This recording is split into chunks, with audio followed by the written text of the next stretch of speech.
شريك لك لبيك لا شريك لك لبيك إن الحمد والنعمة لك والملك لا شريك لك لبيك اللهم لبيك لبيك اللهم لبيك لبيك لا شريك لك لبيك لا شريك لك لبيك إن الحمد والنعمة لك والملك لا شريك لك لبيك اللهم لبيك لبيك اللهم لبيك لبيك لا شريك لك لبيك لا شريك لك لبيك إن الحمد والنعمة لك والملك لا شريك لك. بسم الله الرحمن الرحيم. إن الحمد لله نحمده ونستعينه ونستغفره ونؤمن به ونتوكل عليه ونعوذ بالله من شرور أنفسنا ومن سيئات أعمالنا من يهده الله فلا مضل له ومن يضلل فلا هادي له ونشهد أن لا إله إلا الله وحده لا شريك له ونشهد أن محمدا عبده ورسوله أما بعد فإن خير الحديث كتاب الله وخير الهدي هدي محمد صلى الله عليه وسلم وشر الأمور محدثاتها وكل محدثة بدعة وكل بدعة ضلالة وكل ضلالة في النار. قال الله تعالى في القرآن المجيد: أعوذ بالله من الشيطان الرجيم بسم الله الرحمن الرحيم ولله على الناس حج البيت من استطاع إليه سبيلا رب اشرح لي صدري ويسر لي أمري واحلل عقدة من لساني يفقه قولي. محترم ناظرین کرام، ہم ایک نئی سیریز لے کر آپ کے سامنے حاضر ہوئے ہیں جس کا نام ہے فضائل حج. اس پروگرام میں ہم آپ کو بتائیں گے کہ حج اور عمرہ کیا ہے، ان کی فضیلتیں کیا ہیں، حج کس انسان پر فرض ہوتا ہے اور کب فرض ہوتا ہے، اس کے فرض ہونے کی شرائط کیا ہیں، اسی طرح احرام اور میقات کے مسائل کیا ہیں، خواتین اور بچوں کا حج کیسے ہوتا ہے، کوئی انسان اگر ضعیف ہو تو کیا اس کی طرف سے حج بدل کیا جا سکتا ہے یا نہیں، مدینہ اور مکہ جو مقدس مقامات ہیں ان کی حرمت کیا ہے، اسی طرح وہاں موجود مقامات مقدسہ کی زیارت اور اس کے سلسلے میں احکامات کیا ہیں، یہ ساری چیزیں آپ سنیں گے اور دیکھیں گے فضائل حج میں. لیکن آج اس کے پہلے ایپیسوڈ میں ہم آپ کو بتانا چاہیں گے کہ حج کی تاریخ کیا ہے، اس کا پس منظر کیا ہے، یہ عبادت عظیم ہمیں کس کے صدقے ملی ہے. جب ہم حج کی تاریخ کا مطالعہ کرتے ہیں تو ہمیں ایک عظیم شخصیت کا ہیولہ نظر آتا ہے، اور وہ شخصیت ہے حضرت ابراہیم علیہ السلام، جنہیں ابو الانبیاء کہا جاتا ہے. اس لیے بہتر معلوم ہوتا ہے کہ آج ہم اس کی سیرت و سوانح کا مطالعہ کر لیں، جس کے صدقے میں ہمیں یہ عظیم عبادت ملی جو ہمارے گناہوں کا کفارہ ثابت ہوتی ہے. جب ہم حضرت ابراہیم علیہ السلام کی سیرت و سوانح پڑھنے جاتے ہیں تو ان کے ہاں امتحانات کا ایک تسلسل نظر آتا ہے. کتنی قربانیاں حضرت ابراہیم علیہ السلام نے دین حنیفی کو اس روئے زمین پر برپا کرنے کے لیے دی ہیں، اس کا ایک سلسلہ نظر آتا ہے. آئیے ہم قدر تفصیل کے ساتھ یہ چیزیں آپ کے گوشے گزار کریں تاکہ آپ کو پتہ چل سکے کہ یہ حج کا عظیم تحفہ ہمیں کہاں سے اور کس کے توسط سے ملا ہے، اور اس کی زندگی کے روشن باب کیا ہیں، تاکہ ہم اپنی زندگی میں اسے لا سکیں اور اپنی زندگی کو بھی مزین کر سکیں. یہ حضرت ابراہیم علیہ السلام کون ہے؟ اس تاریخ کو جب ہم پڑھتے ہیں تو ہمیں عربوں کی قدیم تاریخ کا مطالعہ کرنا پڑتا ہے، اور عربوں کی قدیم تاریخ کے صفحات اور ان کے ابواب کو جب ہم پلٹتے ہیں تو ہمیں پتہ چلتا ہے کہ عرب کے اندر جو قدیم قومیں آباد تھیں ان میں دو مشہور قومیں تھیں، جن میں سے ایک کا نام عرب عاربہ اور دوسرے کا نام عرب مستعربہ ہے. عرب عاربہ کو قحطانی بھی کہا جاتا ہے کیونکہ ان کے جد امجد کا نام یعرب بن قحطان تھا، جبکہ عرب مستعربہ ان کو عدنانی کہا جاتا ہے۔ حضرت ابراہیم علیہ السلام کی پیدائش آج سے تقریباً 4000 سال پہلے عراق کے ایک مشہور شہر اور میں ہوئی۔ آپ کی والدہ کا نام امیلہ اور ایک دوسری روایت کے مطابق بونا بتایا جاتا ہے۔ آپ کے والد کا تحقیقی نام طارق ہے، البتہ آپ کے والد اپنے لقب آزر سے مشہور ہوئے اور اسی آزر کا تذکرہ قرآن کریم نے بھی سورہ انعام میں کیا ہے۔ وَإِذْ قَالَ إِبْرَاهِيمُ لِأَبِيهِ آزر۔ آپ کی کنیت ابو الزیفان تھی، یعنی مہمانوں کی مہمان نوازی کرنے والے، لیکن آپ اپنی کنیت ابو الانبیاء سے زیادہ مشہور ہوئے۔ آپ کی جو بستی تھی، عراق کے جس شہر اور میں آپ پیدا ہوئے تھے، یہ شہر تاریخی اعتبار سے تجارتی شہر تھا، تجارت و صنعت کا مرکز تھا۔ اسی طرح شرک و بت پرستی کا ایک عظیم گہوارہ بھی تھا۔ یہ گویا جس طرح ایک طرف صنعتی اور تجارتی حیثیت تھی شہر کی، اسی طرح دوسری طرف مذہبی اور دینی اعتبار سے شرک اور بت پرستی کی غلاظتوں کا مرکز بھی تھا۔ اور ایسے شہر اور میں آپ نے آنکھیں کھولی جہاں آپ کے باپ آزر اپنی قوم کے پنڈت اور پیشوا سمجھے جاتے تھے، جن کا کام بتوں کو بنانا اور بیچنا تھا۔ اور عجب تماشا تو یہ تھا، لطیفہ یہ تھا ان کی زندگی میں کہ جن بتوں کو وہ خود اپنے ہاتھوں سے بناتے اور بیچتے تھے، انہی بتوں کے سامنے وہ اپنے سر کو بھی جھکاتے اور اسی کے پرستار بھی تھے۔ حضرت ابراہیم علیہ السلام نے ایسے ماحول میں اپنی آنکھیں کھولی اور آپ نے اپنی قوم کو بتوں کا پرستار پایا، لیکن آپ نے اللہ کی دی ہوئی عقل کا استعمال کیا۔ آپ نے دیکھا کہ میری قوم جن بتوں اور جن پتھروں کی پوجا کر رہی ہے، یہ نہ تو بول سکتے ہیں، نہ تو سن سکتے ہیں، نہ کسی کے نفع اور نقصان کے مالک ہیں، نہ یہ زندگی اور موت کے مالک ہیں۔ آخر ان کو اپنا پوج اور اپنا معبود اور اپنا رب کیوں کر تسلیم کیا جائے؟ چنانچہ حضرت ابراہیم علیہ السلام نے اپنی قوم کے سامنے برملا اس بات کا اعلان کر دیا، جس کا ذکر سورہ انعام سورۃ نمبر 6 اور آیت نمبر 79 میں ہے، 79 میں۔ انی وجہت وجہی للذی فطر السماوات والارض حنیفا وما انا من المشرکین، کہ میری قوم کے لوگوں، میں نے تو اپنا رخ اس ایک ذات کی طرف موڑ لیا ہے جو آسمان اور زمین کا خالق ہے، اور دیکھو میں شرک کرنے والوں میں سے نہیں ہوں۔ چنانچہ حضرت ابراہیم علیہ السلام اسی دعوت توحید کی طرف اپنے والد کو بھی بلانا شروع کیا۔ آپ نے اپنے توحیدی مشن کو اپنے ابو تک پہنچانا شروع کیا، جس کا ذکر اللہ رب العالمین نے سورہ مریم سورۃ نمبر 19 اور آیت نمبر 42 سے 50 تک میں تفصیل کے ساتھ کیا ہے۔ ابراہیم کہتے ہیں آیت نمبر 42 میں، یا ابتی لما تعبد ما لا يسمع ولا يبصر ولا يغني عنك شيئا، اے ابو جان، آپ ایسی چیزوں کی پوجا کیوں کرتے ہو جو نہ تو سنتے ہیں، نہ تو دیکھتے ہیں، اور نہ ہی آپ کو کسی چیز سے بے نیاز کر سکتے، کوئی فائدہ نہیں، کیوں آپ ایسی چیزوں کی پوجا کرتے ہو؟ اسی سورہ مریم میں آگے اللہ رب العالمین ارشاد فرماتا ہے، ابراہیم اپنے والد سے یہ بھی کہتے ہیں کہ ابو جان، اللہ کے عذاب سے ڈریے، شرک و بت پرستی سے بچیے۔ یا ابتی انی اخاف ان یمسک عذاب من الرحمن فتکون للشیطان ولیا، اے ابو جان، مجھے ڈر ہے کہ کہیں رحمان کا، اللہ رب العالمین کا عذاب نہ آپ کو آ کر پکڑ لے اور آپ شیطان کے دوست ثابت ہو جاؤ۔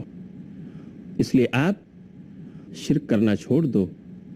بت فروشی سے اپنے آپ کو بچاؤ۔ یہ توحید کا راستہ نہیں، یہ شرک و بت پرستی کا راستہ ہے، جو اللہ سے بغاوت کا راستہ ہے، اس سے آپ اپنے آپ کو بچائیے۔ لیکن آپ کے والد بزرگوار آزر